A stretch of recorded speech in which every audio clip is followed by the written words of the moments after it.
Well, good morning and welcome to Mr. Paul's Pantry. I'm Mr. Paul, but at the moment I'm not in the pantry, okay? I'm sitting here having a cup of tea before we get cracking for the day. Now it's 6:30 a.m, it's very early. I've had a disturbed night. There was some dogs running around the village in the night and they upset my two dogs, my dogs indoors. They're growling and grumbling all night and I couldn't sleep. So hopefully we'll get a good start. Oh, my dog's here wanting to join me, one of them. Now, today's recipe is for something which has been requested by one of my subscribers, Stuart Williams. Now, Stuart's very well travelled the world. He's very knowledgeable about a multitude of things, and he does post some very good posts on his Facebook page and on other pages, and including my Facebook page as well. Now, he said he hasn't seen this Balti Pie for quite a long time. The Balti Pie I'm talking about is a chicken Balti Pie. He said it was very popular in the UK, which I know. I was in England in the 90s, before we came here. I've been here a long time, but before we came here, it was emerging around the West Midlands area, Birmingham and there, in the football grounds, because it's popular. Pies are a popular thing at a football match, and this chicken Balti Pie was emerging as one of the most popular. So for that reason we decided to make it in the shop, and of course it took off in the shop, not because of the football ground sales, but because my shop was situated on the edge of Leeds and Bradford. I was sort of in between a little bit, and so we had a lot of Asian people who enjoyed spicy foods but didn't have this curry type food in a pie. And so they really took to it, and it took off. We sold lots and lots and lots of them. When I came to Spain and started the bakery, I put them on the menu here, and it was a complete failure. We tried it for several months and couldn't sell them. So I got fed up of eating the leftovers. My wife got fed up of eating the leftovers. The dogs actually got fed up of eating the leftovers. So we stopped making them. And I haven't made one since, for years. So when Stuart asked about this, I said, yes, I do have a recipe. But what it is, it's my old shop recipe. And it's been, I have to adapt things in the shop differently to what people cook at home, simply because at 6 o'clock in the morning in the bakery we couldn't start crushing coriander seeds and chopping fresh coriander and things like that. So I decided we would make a pre-made Balti spice mix, which we had in a jar, and we could use that any day whenever we wanted to make the pies. Now, I've given you that recipe underneath my videos. Underneath my video, when it's finished, it will be underneath there, and it's also going to be on the website. And now, the thing about spicy foods is, in any spicy food, you can adjust how hot or how mild you want it, and this is no exception. What I suggest you do is, before you start putting the filling into the pie, taste it, and because it will be cooked, the filling, taste it, and if it needs to be hotter, add a little bit more chili or chili flakes or a little ginger, something like that. Or if it doesn't need adjusting, that's all right. If it's a little too hot for you, which I doubt, then next time you make them, you'll have to leave it till next time, just reduce the spice mix a little bit. But I don't think you'll need to do that, because it is a mild spice anyway.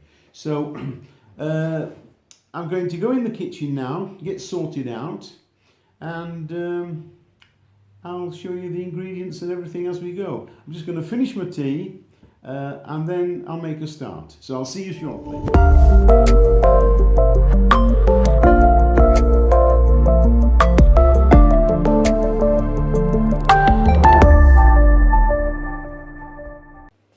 So before we start with the ingredients in general, I want to start off with the chicken first. because the chicken, I'm using two thighs of chicken here. They weigh just over 300 grams. When I get the skin off, eventually there will be 300 grams. Now, I'm pre-cooking my chicken in the oven. The only reason I'm doing this is because when we made these in the bakery, this is what we always did. We always tried to cut down cooking time at the last minute. So we could have this prepared, cooked, and it does give, I have tried it both ways. You can put it in raw if you want into your frying pan with the other ingredients, but it does taste nicer like this. So we're going to put them skin side down first, and we're going to sprinkle a little oil on top, just a little bit, just to stop it drying out, like that. And I'm not going to salt it or anything because all the seasoning is going to go into the filling when we put it in. So that's going into the oven now at 180. If you have a fan oven, you'll have to adjust it. I think it's down to 160. I think it works 20 degrees different if your oven works like that. But check with the instructions. It's going to go into the oven now at 180, and I will leave it in there for 20 minutes only, and then take it out. Okay? And I'll be back and show you what happens with it then. Now the rest of the ingredients, while the chicken's cooking, I'll just explain what we've got here. Very few really. First of all, I'm going to go with the tomatoes. Now normally I would use these cherry tomatoes like this. It's the end of the season here, they're getting quite expensive, and in the bakery we didn't do those because we couldn't get them all year round. But what I've done here is I've opened a tin of chopped tomatoes, and it's peeled and chopped. It's not just chopped tomatoes, it's peeled and chopped, so there's hardly any seeds in it and there's no peel. And I just drained a little bit of the liquid that was on it. It was 390 grams altogether. I drained a little of liquid off and I weighed out my for the recipe. All the recipe will be underneath the video. It will be on screen when I'm cooking it, and it'll also be on the website, so don't worry about them at the moment. So we've got the chopped tomatoes. I've got some cooking oil, vegetable oil, that's all it is. I've got half a large onion. I'll give you the weights of all those. I've got a little amount of butter here. I've got some Balti seasoning. Now don't start writing already in the comments, where can you buy this? This I've made. I'm giving you the recipe how to make it, and you'll always have some.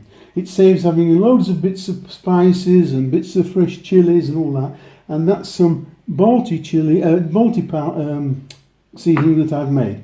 I've got 3 cloves of garlic, and I've got some ginger here, fresh root ginger. Now for those people who haven't seen my video, these have been frozen in my ice cube tray.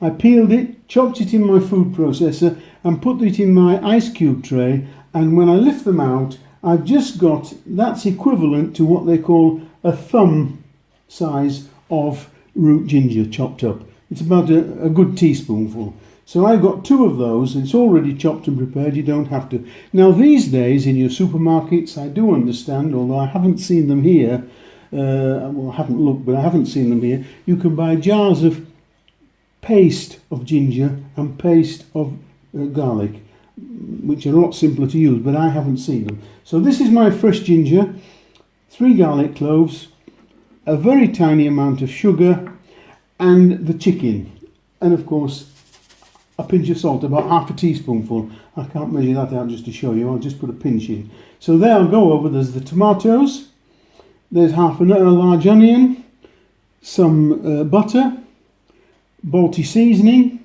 sugar, 3 cloves of garlic, some fresh root ginger chopped finely, a little vegetable oil, and the tomatoes. You can either use fresh tomatoes or these chopped in ones. The weight will be the same when you're putting them into the recipe.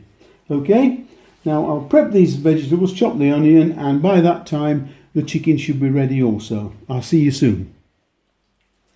So the chicken's ready now, here it is. It's nicely cooked. sorry, nicely cooked, and I'm going to cut that up. First of all, I'm going to take the skin off.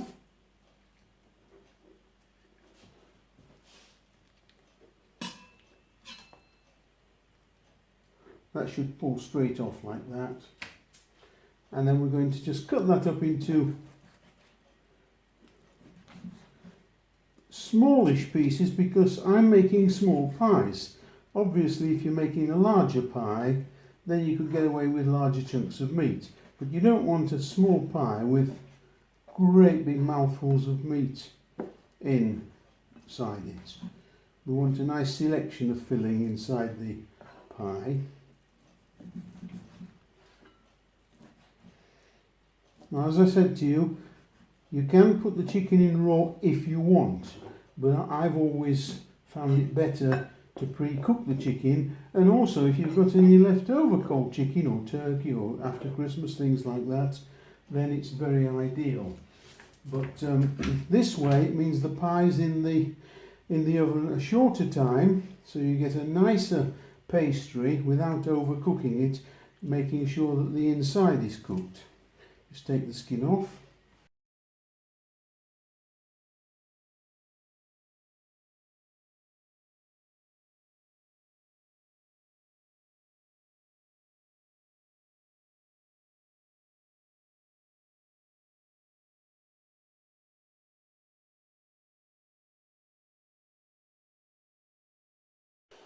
So the first thing we're going to do now is, the second thing we're going to do is we're going to add to the pan, we're going to add the water, we're going to add the salt,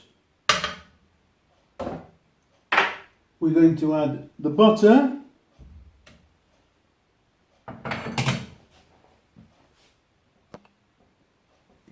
and the lard.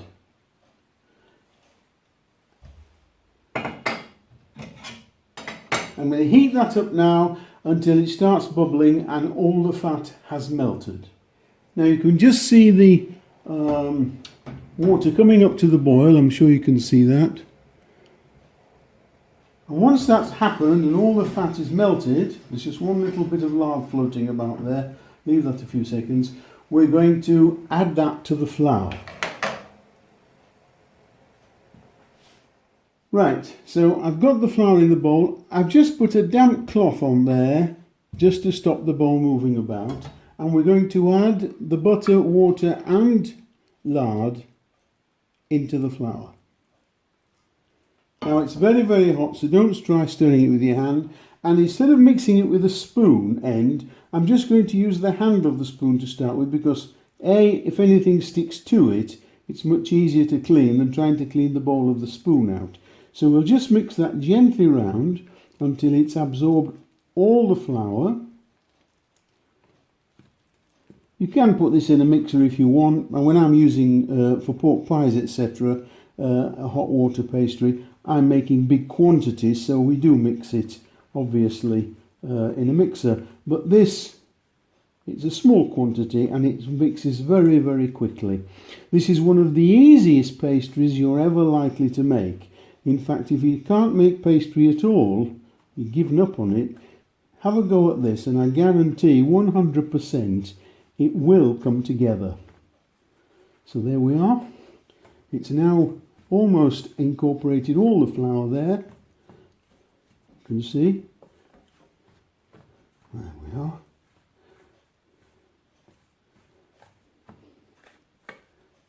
That's it. Now what I'm going to do now is just get rid of that.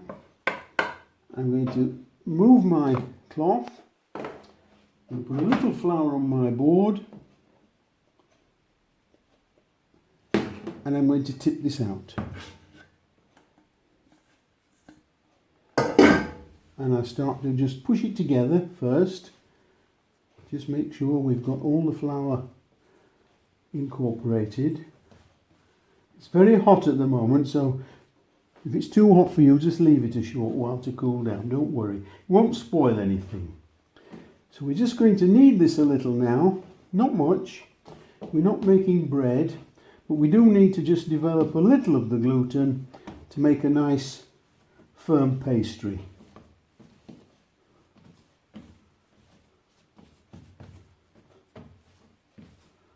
There we are, coming together very, very nicely.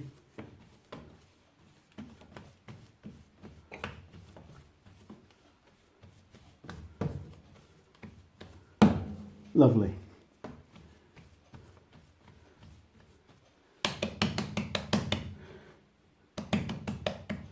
Now sometimes I divide it now for the lids, but I'm making small pies, so what I'm going to do at this stage is I'm going to put it in some cling film, pop it in the fridge to cool down, to firm up, and then I'll just use it for just take it off and roll it and use it without sort of worrying about cutting it at this stage.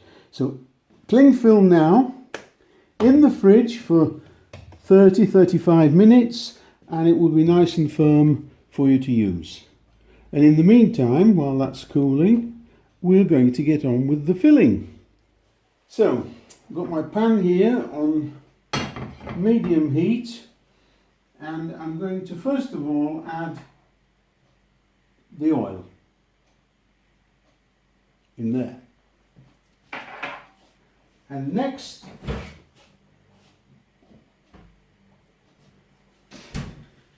I'm going to add the butter.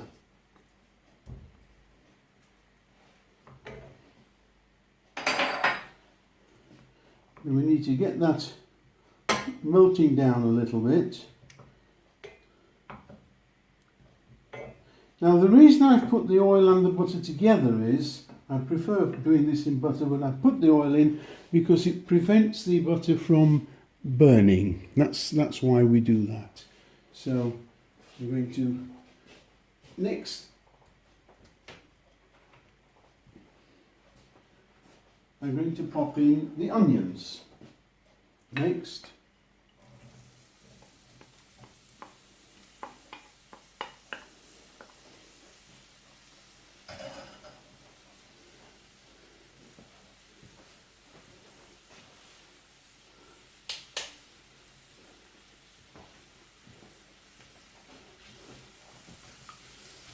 that's a good stir so that they're all coated in the oil.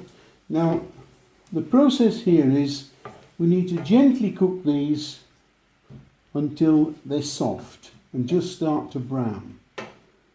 So that's going to take a little while, so I'll come back to those as soon as they're near ready.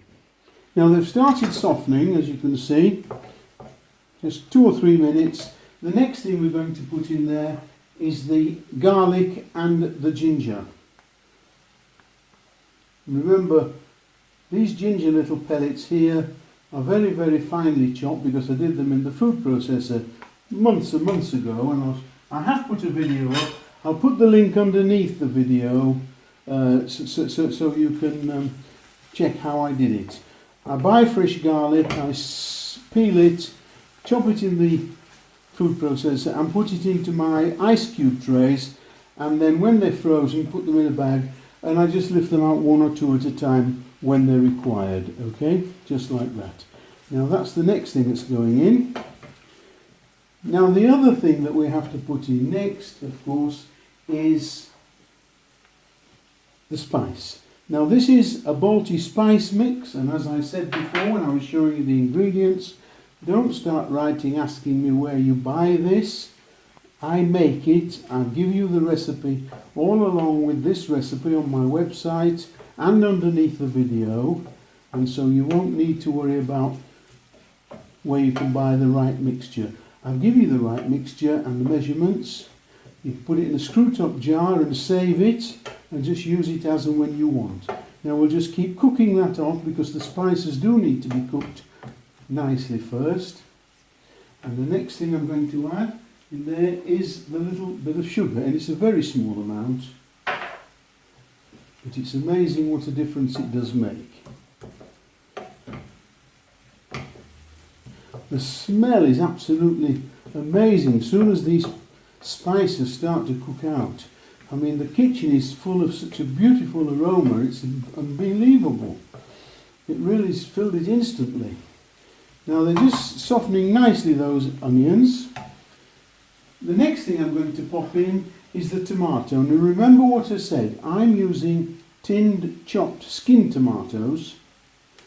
You can use fresh tomatoes, I normally do, but in the bakery we couldn't get them all year round, so we had to improvise and use these, and I found them just as good, especially this time of year when the cherry tomatoes that I was explaining to you before, they're very, very nice and sweet tomatoes. They're fiddly to skin, but also they're expensive when it's getting towards the end of the season, like at the moment. So this will give a nice base to the Balti mixture. Now some people put tomato puree in at this stage. I don't like to do that. I think it makes the thing too tomatoey. We want the tomato there to give the sweetness, but we don't want tomato paste in there, because I think that sometimes, if it's not cooked out properly, it gives a raw taste. And we're just going to leave that for a couple of minutes, and I'll be back and to show you what happens next. Now in real time, this has been exactly 2.5 minutes to get to that stage. Can you see when I pull my spatula across there, there's no free liquid running into that space. I'll show you again. Mix it round, and when I pull my spatula across the pan, there's no free liquid going in. That's what you want. We don't want a lot of runny gravy, as it were, in this. Now we're going to add the chicken, and because we're adding cooked chicken, this only needs mixing, and then we cool it and we're ready to go with the pie. So I'll make sure it's mixed thoroughly.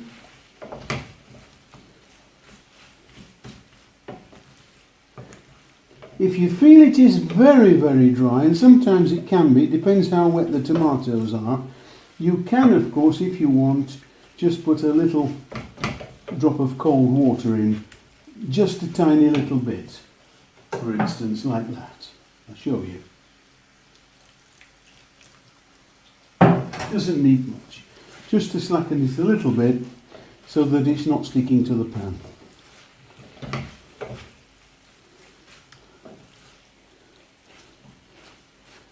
Now I think that could do with just a little more water. I don't have any stock or anything in this recipe or water. It just depends how dry your tomatoes are when you put them in. Sometimes they're very juicy, sometimes they're not so juicy. But what we don't want is a pan full of liquid. Now I think you'll agree that looks absolutely delightful. And it's... Well, hello everybody. This is a very difficult thing to do. I've got to come here to apologise to you at this stage, because it's been a very long day and I made a few mistakes as I've gone along making the video, but one catastrophe happened when I came to edit the video and put it all together. I discovered that I'd actually lost a chunk of the filming where I was actually putting the filling into the pastry cases, and it's completely gone. I can't recover it. I have tried several times since. But what I've decided to do is, just so we don't miss out, so I don't have to start and make the whole video again, and I hope you'll understand. A few weeks ago I made a video making an English meat and potato pie. And the actual filling that you'll see on the bit of film next is the meat and potato filling. But it's the same tin, it's the same size, it's the same method of putting the pastry into the tin and filling it and sealing it and crimping it. It's not a difficult thing. It's just a case of, I'm just explaining that it's not the filling that we made earlier. It's another bit of film I've had to put in, but it is exactly the same process. It's no different. Everything is the same except the filling. So I'm going to go ahead and finish the videoing now, the editing now, and I'll be posting the video very shortly, and I hope you'll enjoy it in spite of all this these problems. Okay, I'll see you shortly. Just put a little take some off for the lid.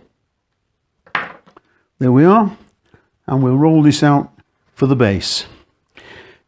Now if you have tins that stick, remember, you need to spray them or grease them inside. Most times, once you use them a lot, they don't stick much. Now this pastry, if you're not sure, needs to be, if you're in the UK, about as thick as a pound coin. If you're in Europe, about as thick as a euro coin.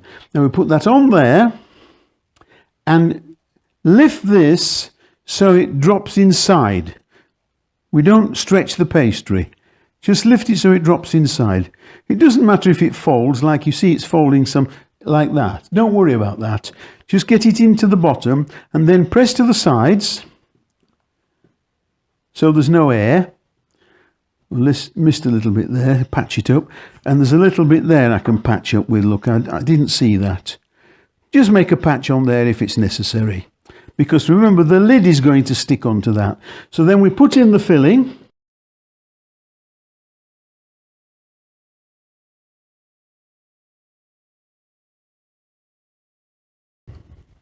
There we are. And then we come to the lid. Now take the pastry for the lid. There's nothing precision about this. My pastry is sticking a bit today because it's quite warm in my kitchen today. Normally I don't have to flour it like that. So there we are. Wet round the edge of the pastry case. On with the lid, just touch it down gently and then trim it off with the back of a knife.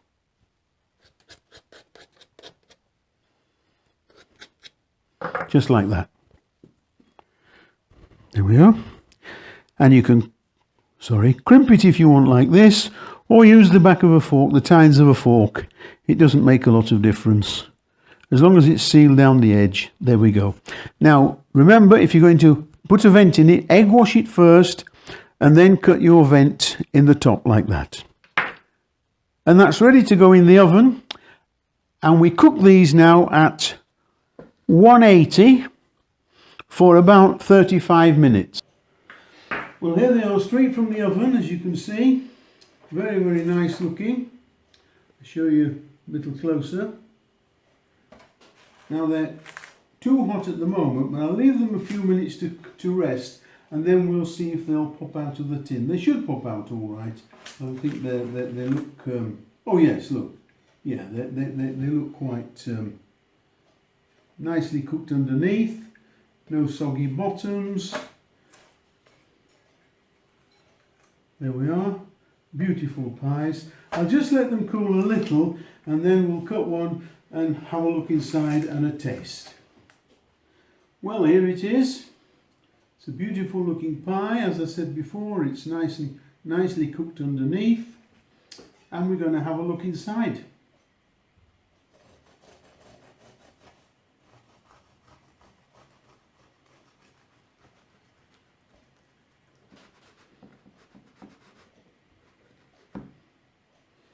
Well, let's have a look. Wow, look at that. That's beautiful, and the smell is absolutely gorgeous. Oh, absolutely adoring the smell. Well, I'm going to have a taste.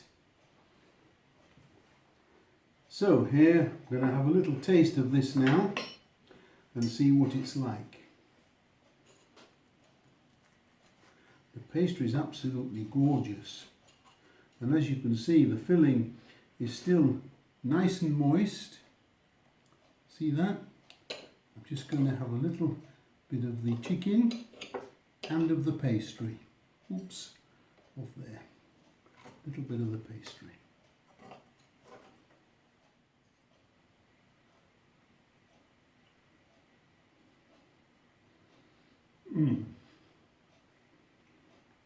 That's absolutely delicious, and I'm going to have another little bit.